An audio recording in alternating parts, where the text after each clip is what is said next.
So, adding an FPS component into an already established space game, what could possibly go wrong? Well, at this point, we've all seen how this plays out. The developer creates a massively popular space game and then adds an uninspired, generic first-person shooter. The results are quite often less than spectacular. This, however, isn't stopping CCP from making their fourth attempt of adding an FPS game into EVE Online. The new game is called EVE Vanguard, and it was demonstrated very recently at EVE FanFest.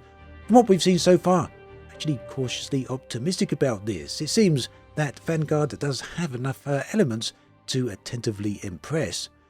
Before we go into too much details on Vanguard, however, let's look at some historical context. Now, EVE Online launched way back in 2003. 10 years later, in 2013, CCP made the first attempt at developing an EVE-inspired shooter. The game was called Dust 514 and released exclusively on the PlayStation 3. Now, CCP's dream for EVE has always been to create a singular interconnected game universe, and over the decades they have tried to reach this goal again and again. But ultimately, Dust 514 didn't work out all that well, and just a few years after CCP launched the game, well, they closed it down. Now, since then, there have been other attempts at expanding the EVE game world. This includes creating a module that would allow players to walk around inside space stations. Despite those lofty ambitions, this component ultimately released as a captain's quarters. The only place players could walk in was a small apartment. Needless to say, this feature was ultimately removed from the game. It just wasn't that good, despite obviously a lot of effort going into it. Now, in more recent times, there have been other attempts to expand the EVE Online universe. EVE Valkyrie was one such attempt, although it was very short-lived. This was a spaceship shooter, enabling you to take first-person control of a spaceship and get involved in combat. There are also a number of other FPS projects that ultimately didn't see the light of day. Despite all this history, however, CCP haven't given up on their dream. EVE Vanguard is their latest hope, and from what we've seen so far, it looks as though it just might have the potential for success. Now, it seems that CCP have learnt a lot of lessons from their previous attempts, their previous forays into expanding the universe.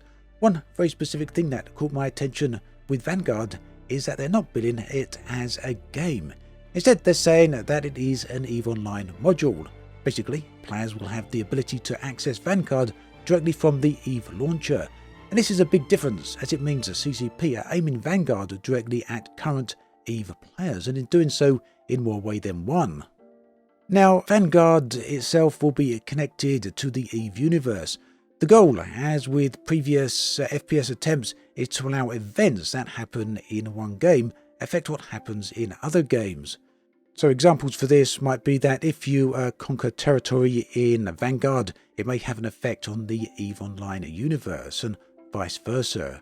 There's also talk that ultimately huge ships such as the Titans, if they crash or get destroyed, you may be able to find the wreckages on nearby planets in Vanguard.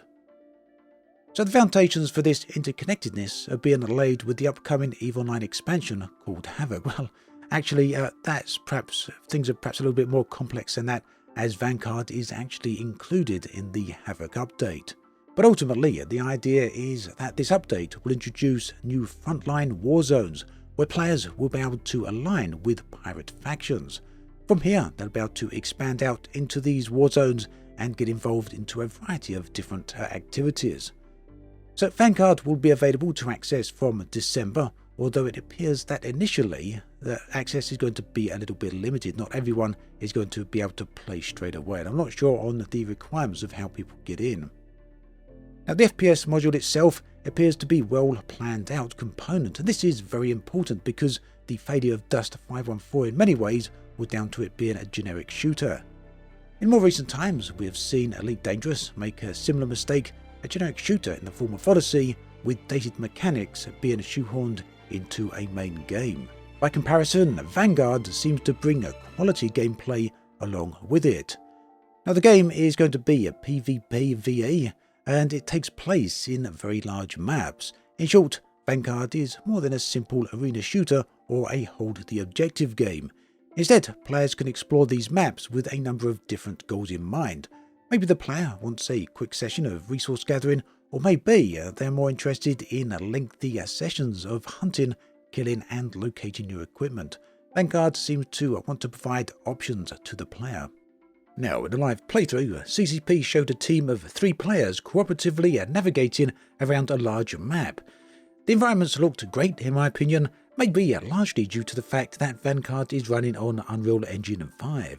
The environment was very clearly a war zone and heavily influenced by sci-fi themes. Towering shipwrecks scatter the environment, and players can pick through the debris to find equipment and resources. Additionally, NPCs can be found in these areas and players will need to deal with them. From what we could see, the gunplay actually seems very decent, and of course it's super important that the devs do get this right. In terms of maps, I'm not sure how many they're going to be, they only demonstrated 1. But as for the objectives, well, in this case, the particular objective, the players had to track down a piece of equipment, specifically a Nexus chip. Another team of players on the opposing side were also trying to locate this same chip. So this sets an interesting stage where there's an objective to achieve, but also other activities that the player can get involved in. So yeah, it's clear that Vanguard has been well planned out, and a lot of thought has certainly gone into it. However, only time is going to tell just how successful this update turns out to be. After all, this is far from the first attempt that CCP have made, and at this point in time, well, EVE Online is the only remaining active service out of all of the previous attempts. That's if you discount the mobile edition of EVE Online. So, yeah, I personally think that they may be going along the right lines with this one. They seem to be ticking all the right boxes, and the gunplay looks good, and they're really going for some genuinely decent gameplay here too. Always a very worthwhile endeavour, especially when you're going for an additional module added into your existing game.